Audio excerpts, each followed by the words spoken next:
जोंनि बे ओनसोलनि मोनफ्रोमबो जाथि जनगोष्ठीनि मानसिया बिपिएफ राजनिति दोलोनि नीति आदर्शखौ मोजां मोनो। आङो बिजाथि जायोबा बे ओनसोलनिफ्राय आङो 7निफ्राय 8,000 बेब'दानाव आङो मा होनो भट मोननानै बेवहाय देरहासार जानो हागोन एकदम खाथार। बिपिएफ राजनिति दोला रावनिबो सहाय लायाबालानो सोरबा मानगोनां एमडिबिनि संगठननि बिथांमोननि बा इउपिपिएलनि एबसुनि सोरनिबा संगठननि कुनु सहाय लायाजासेनो बिपिएफ राजनिति दोलोआ थांनाय 15 बोसोर बा खेबथाम गभर्नमेन्ट सालायबोखांबाय। बिपिएफ इउपिपिएल राजनिति दोलोनि गेजेराव हयथ' जों जे सिन्था खालामदों रायजो राजाया जेखौ आसा खालामदों निश्चय मोगथां महर मोनथों बेखौ जों आसा खालामो। 2025नि इलेक्शनाव बिपिएफ राजनिति दोलो हिसाबै बे बिटिसिनि शासन बारखौ हमथानानै लाखिनो हागोन आरो फिन खेबसे हाग्रामा महिलारिफोरा बिटिसिनि चिफ महरै जागोन। बेबायदिनो बिपिएफ राजनिति दोलोनि जे नियम जे खान्थि बे मथे दिनै फैयै फैयै बोसोरथाम बारलायलांबाय। बेनि थाखायनो दिनै बोसोरथामनि जोबनानै गोदान कमिटि दानांगौ जानायलाय दिनै जोङो बे 6th फाइनाल कनफारेन्सखौ दिनै बानायनाय जाहैबाय। आसा खालामदों जोंनि जे गोदान कमिटि जाय बिथांमोना दायित्व लागोन जाय बिथांमोना नेतृत्व होगोन बिथांमोना निश्चय फैबाय थागोन समाव जोंनि बिपिएफ राजनिति दोलोखौ आरो जेसेबां शक्ति दंमोन आरो बेनिफ्राय आरो शक्तिशालिसिन रुपाव बिथांमोना खामानि मावनानै बिपिएफ राजनिति दोलोखौ निश्चय देरहासारनायाव मदद होगोन होननानै आङो मिजिंथिदों। थांनाय बाराव इउपिपिएलनि दोहौनि गेजेरावबो दतमा बियाबा बिपिएफनि आखायाव थादों। दा बे बियाबा आगोलनि बायदि थासारियाव फैयोब्ला माने रायजोनि अनसायनाया खम जालांगोन। दतमा समष्टि हिसाबै बेवहाय गुबुन जेबो बिकल्प गैया। बेवहाय बिपिएफ राजनिति दोलोनि रावबो जेबो बिकल्प गैया। बेवहाय बिपिएफ राजनिति दोलोआ देरहागोन। मानो होनोबा बे ओनसोलनि बिभिन्न जाथि गोष्ठीनि मानसिफ्रा बिभिन्न जाथि धोरोमनि मानसिफ्रा बिपिएफ राजनिति दोलोनि जे नीति जे आदर्श बेखौ मोजां मोनो आरो बेवहाय गुबुन राजनितिक दलआ जोंनाव जेबो प्रभाब खोख्लैनो हाया। फैबाय थागोन समाव जोंनि लक्ष्यआ बे फैबाय थागोन समाव जों बिटिसिआव हाग्रामा महिलारि सारखौ फिन खेबसेबाव बिटिसिनि चिफनि गादियाव बा सियाराव फज'फिननो बे ओनसोलनि बिभिन्न जाथि जनगोष्ठीनि मानसिफ्रा एकदम जानजि खाफ्रानानै दङ। समाया माब्ला फैयो बा समाया जेब्ला फैयो अब्लानो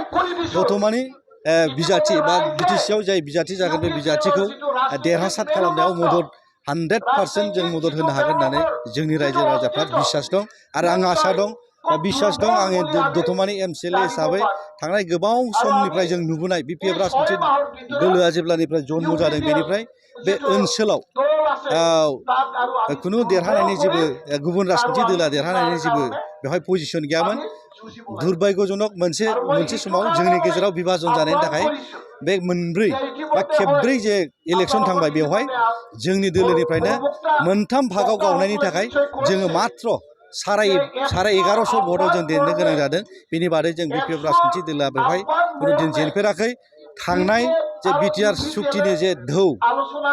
जे सान्ति सुक्तिनि जे धौ बेवहायबो जोङो बिपिएफ राजनिति दोलोआ बा बिपिएफ राजनिति दोलोखौ दतमानिफ्राय खुनु जेबो खालामनो हायाखै। ओंखायनो जोंहा आसा दं बिसास दं बे ओनसोलनि रायजो राजाया बिपिएफ राजनिति दोलोखौ गोबानानै लागोन आरो फैबाय थागोन समाव जोङो देरहासार खालामनायाव मदद होनो हागोन होननानै आंहा गृह बिसास। बिपिएफ आरो इउपिपिएल ज' जानायनि बाथ्राखौ जों खोनानो मोनबाय थादों। दा बे ज' जानायनि बाथ्रा बुंबाय थानाय समावनो बिपिएफनिफ्राय इउपिपिएलआव इउपिपिएलआ बिपिएफआव बिदि सोलाय सोल' जइन जाबाय थानायखौ नुनो मोनदों। बेयो मानि इसारा? जोंबो खोनादों बिपिएफ राजनिति दोलोजों इउपिपिएल राजनिति दोलोजों बा जे रिजिनेल जे राजनितिक दोलो बेखौ एबसु मानगोनां एबसुनि आफादगिरि दिपेन बर' बिथाङा खावलायनाय लोगो लोगोनो मोननैबो रिजिनेल राजनिति दला बेखौ पजिटिभलि लानानै दा रायज्लायबाय थानाय बा आल'सना खालामबाय थानायखौ सोलिनायखौ जों खोनाबाय थादों। पेपार मिडिया जों नुबाय थादों। जोंबो आङो दतमानि समष्टिनि एमसिएलए हिसाबै आंबो बेखौ वेलकाम खालामगोन जाहाथे भबिष्यतआव जोंनि बे आल'सना खालामनाया पजिटिभ दिगै थांबाय थाथों आरो मोगथां महर मोनहैथों आं बेखौ आसा खालामबाय। लोगोसेयै जे इउपिपिएल आरो बिपिएफ बे मोननैबो निति आरो आदर्शआ बेवहाय आलदा आलदा दा बेवहायनो गावखौ सारभाइभ खालामनो थाखाय सोरनिबा गुबुन राजनितिक दोलोनि मानसिखौ लेंनानै लाबोनाय बा गावनि दोलोआव जयेन होफैनाया बे स्वाभाबिक जों ओंखायनो बेखौ जेबो बुंनाय नङा जोंनि निति आदर्शखौ जाय बिथांमोना दल संगठना मोजां मोनो बे जों एकदम मस्ट वेलकाम आरो बिथांमोननि जे निति आदर्शखौ जाय बिथांमोनजों मासाब जाहैदों जयेन जाहैदों बिथांमोनखौबो जोंहा जेबो बुंनांगौ गैया जों आसा खालामगोन BPF UPPL राजनितिक दोलोनि गेजेराव हयथ' जों जे सिन्था खालामदों रायजो राजाया जेखौ आसा खालामदों निस्सय मोगथां महर मोनथों बेखौ जों आसा खालामो बिटिसिनि मोननै आनसलिकआ ज' जानायनि खोथा सावरायबाय थानायावनो इउनाइटेड फराम अफ एक्सन डेभिया फैगौ बिटिसि बिसायख'थियाव आलादा इलेक्सन खालामनायनि बाथ्रा बुंबाय थादों बेयो थारैनो BPF-आव गोहोम गोलैगोन नामा थांनाय गोबाव सम जे बे 15 बोसोर 17 बोसोर जे जों जे शासन कालाव जों जे इलेक्सन गेलेबोदों 15 बोसोराव जों खेबथाम जे इलेक्सन गेलेना जों देरहासार जाबोदों बेवहाय हारसिङै सिंगेल BPF राजनितिक दोलोआ रावनिबो सहाय लायाबालानो सोरबा मानगोनां MNDBनि संगठननि बिथांमोननि बा UPPLनि एबसुनि सोरनिबा संगठननि कुनु सहाय लायाजासेनो BPF राजनितिक दोलोआ थांनाय 15 बोसोर बा खेबथाम गभर्नमेन्ट सालायबोखांबाय बेवहाय गुबुन राजनितिक दोलो बा दिनैहाय गोदानै जन्म जानाय बा माबा मोनसे दोलोनिफ्राय गेलेगोन NDP दैदेनगिरि बिथांमोना गेलेगोन होननाय खोथाया जोंनि BPF राजनितिक दोलो हिसाबै जेबो खथि जाया बरंस बिथांमोना गेलेयोबा जोंहा लाबसो जानायखौ जों नुदों खारन मानो होनोबा बिथांमोननि माखासे दल संगठनफ्रा गोबां फारसेनि बिथांमोननि कर्मकर्ताफ्रा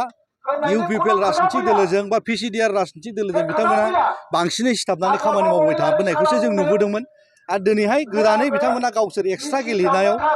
BPF राजनितिक दोलोआ बेवहाय खथि जागोन बेखौ जों नुवाखै ओंखायनो जोङो फैबाय थागोन समाव BPF राजनितिक दोलो हिसाबै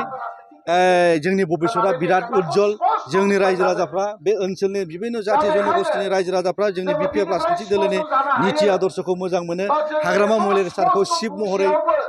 सानफ्रामबो बा हदाय लुगैबाय थायो बेखौ जों बयबो मिन्थिगौ नोंथांमोनाबो मिन्थिगौ नोंथांमोननि मिडियाबो